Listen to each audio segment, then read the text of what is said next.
Ex-wife laughed as she divorced him and left only the ruined mansion for him. In the courtroom, Claire's laughter cut through Marcus like glass. She'd taken his company, his homes, his accounts, leaving him only the crumbling mansion on Millstone Hill. That dump, he can keep it, she smirked, certain she destroyed him. What she didn't know was that years earlier, Marcus had turned that worthless house into his hidden fortress, stacked with cash, gold bars, and jewels no court could touch. Months later, while her empire drowned in debt, Marcus stepped back into the spotlight, stronger than ever. Before we go any further, if this is your first time watching one of our videos, we'd love for you to hit that subscribe button. Your support means the world to us, and it helps us bring you even more powerful stories.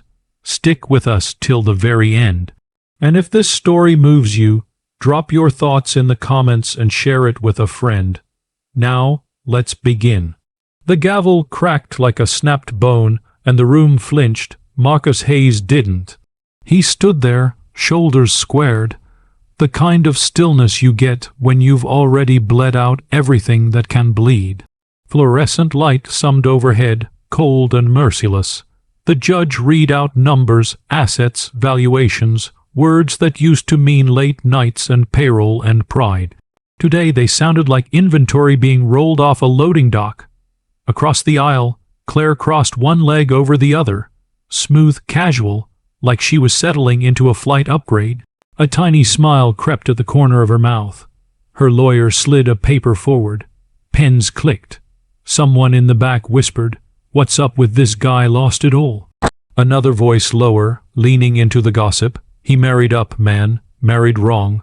Wow." Marcus pinched the ridge of his tie, not to tidy it, just to feel something. His palms itched. The air tasted like dust and old files. He glanced down at Jasmine, 10 years old, chin tucked into the collar of her sweater, trying to be invisible. Her small hand folded around 2 of his fingers, and he locked his jaw so the emotion didn't leak where cameras could drink it.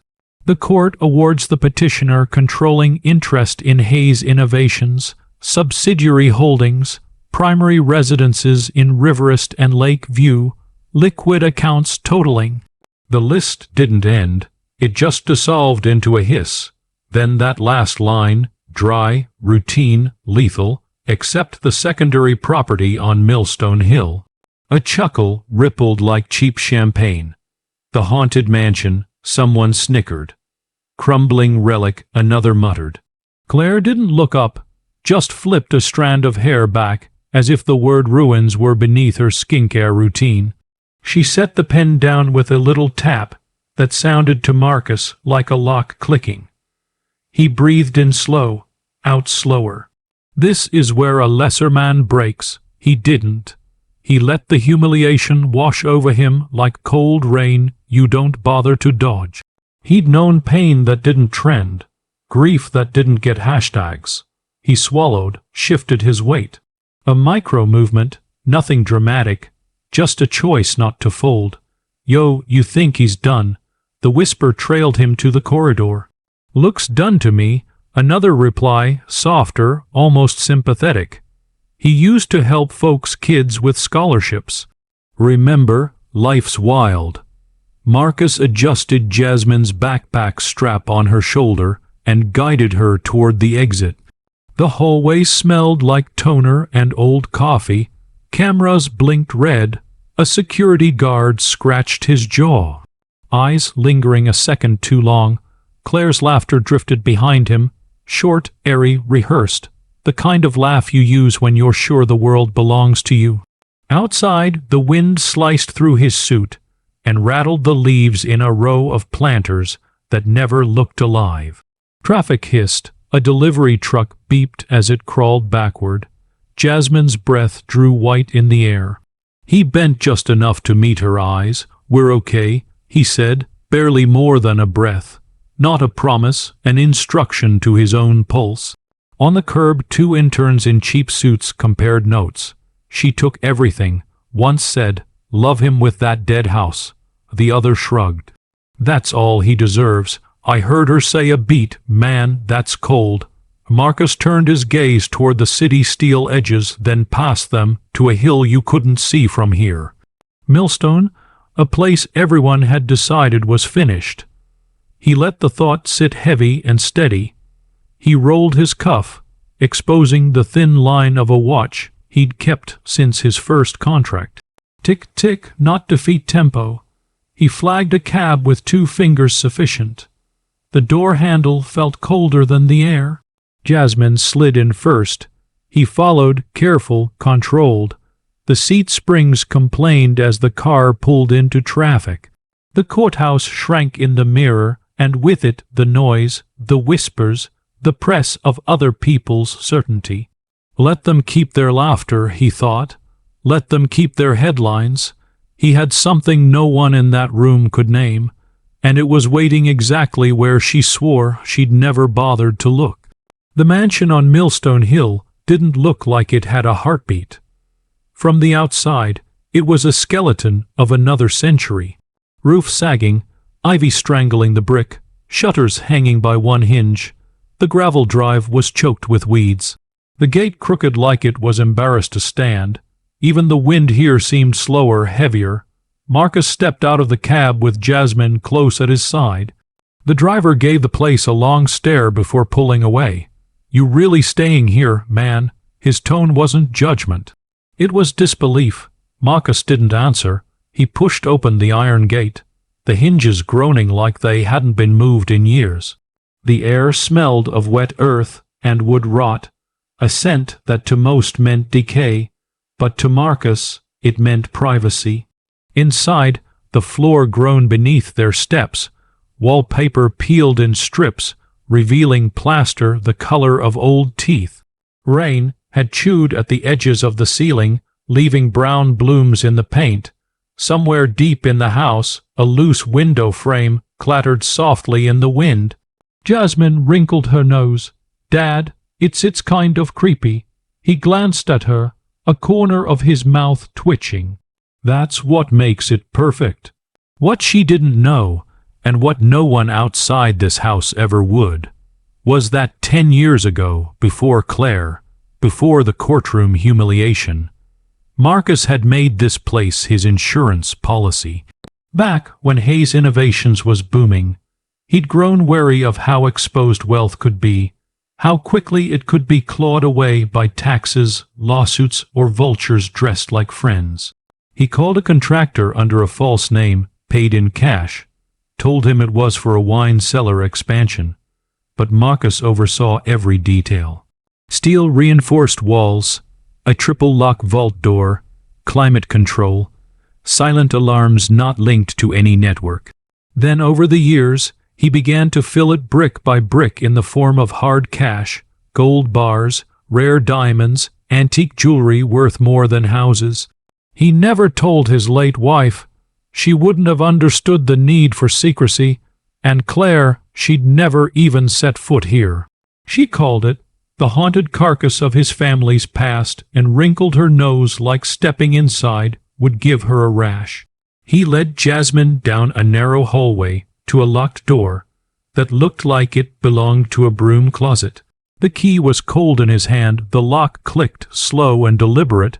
The air changed immediately, a faint metallic chill like the breath of something sleeping.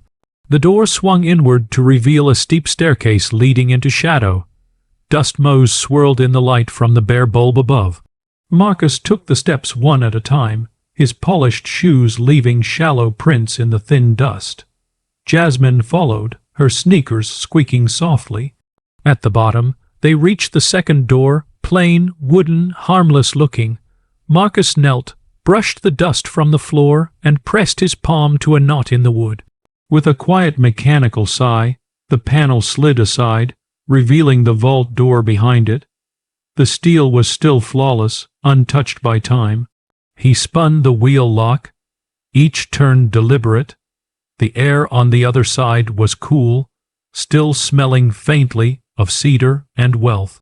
Gold bars stacked like bricks of sunlight, cash wrapped in neat plastic bundles, velvet boxes lined up like soldiers, each cradling diamonds that caught the dim light, and fractured it into a thousand glimmers. Jasmine's eyes widened, but she didn't speak.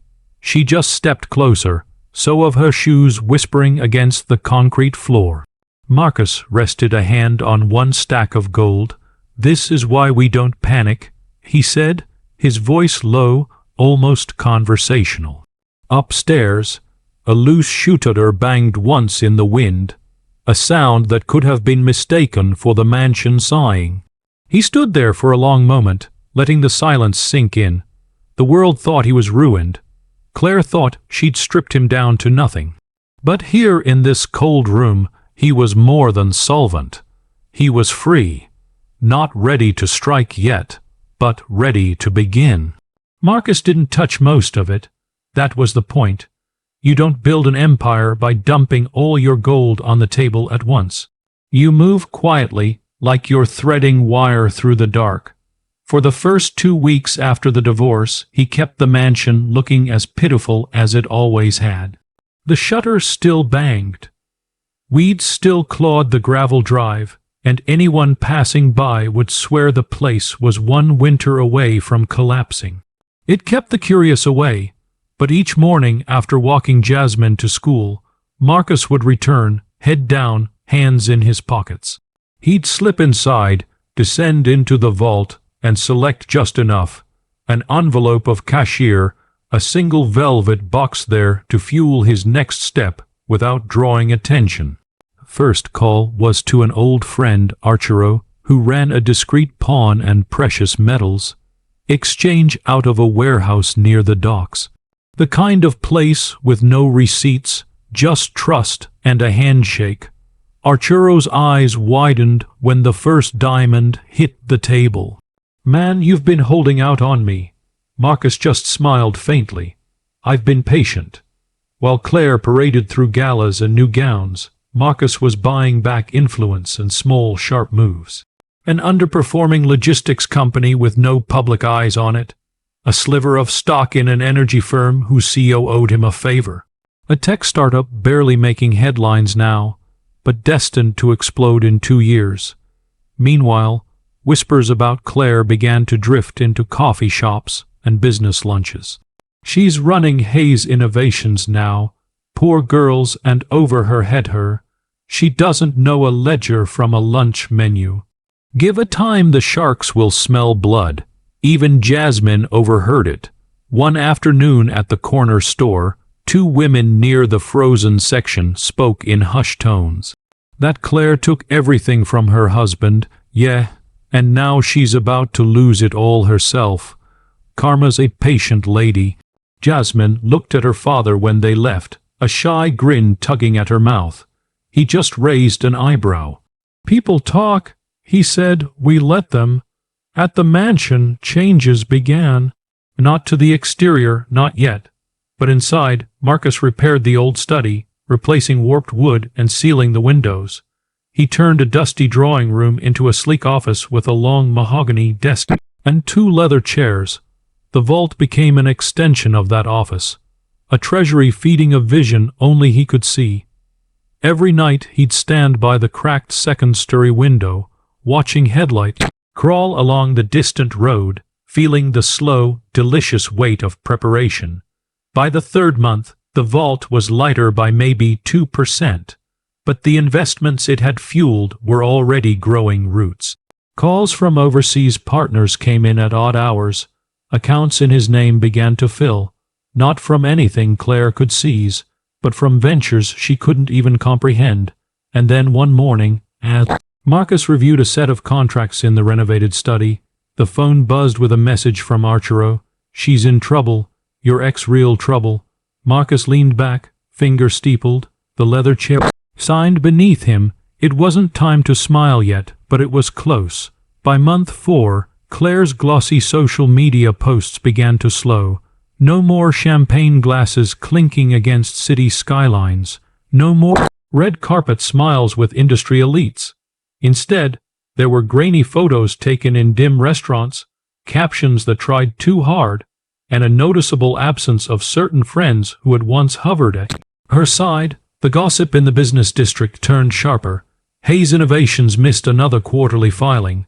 Vendors aren't getting paid. She's mortgaging properties now. Desperate move. Marcus heard it all without asking. People love telling you bad news about someone who wronged you. It's like feeding bread to ducks, but he didn't gloat. Not yet. He stayed in the mansion refining plans, moving money, growing silent empires from the shadows. One rainy afternoon, he was in the study when a segment came on the business news channel. Breaking A's Innovations faces for closure. Proceedings on 2 major properties after defaulting on multiple loans.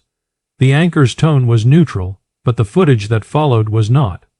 Clips of Claire leaving the courthouse, hair plastered, her cheek makeup washed pale by rain. She didn't look like a queen anymore.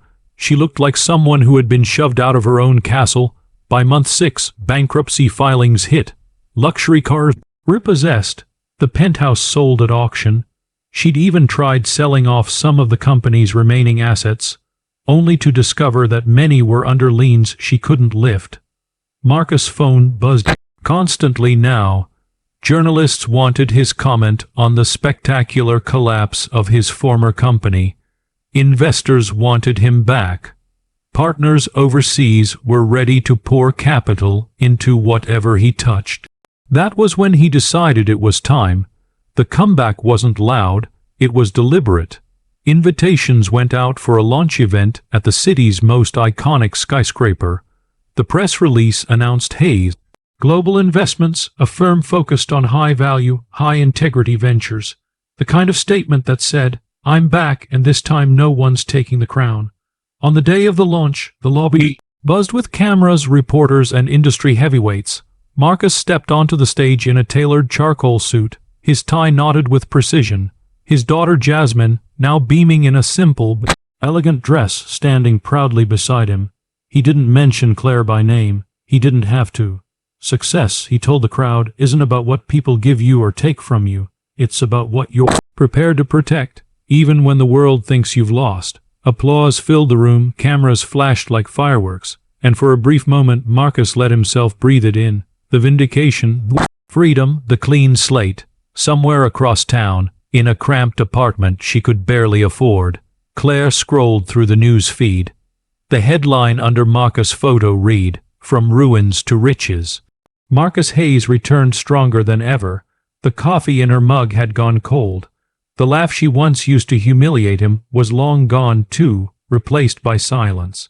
And on Millstone Hill the mansion still stood, its shutters fixed, its gates straightened, and its secrets intact. Because Marcus knew, you never show the world all your cards. You just let them think they've won until the day they realize they were playing the wrong game all along. If you think Marcus' comeback was satisfying, just wait until you hear our next story, another betrayal, an even bigger twist, and a revenge you won't see coming. So, hit subscribe, turn on the bell, and stick around because you're not going to want to miss what's next.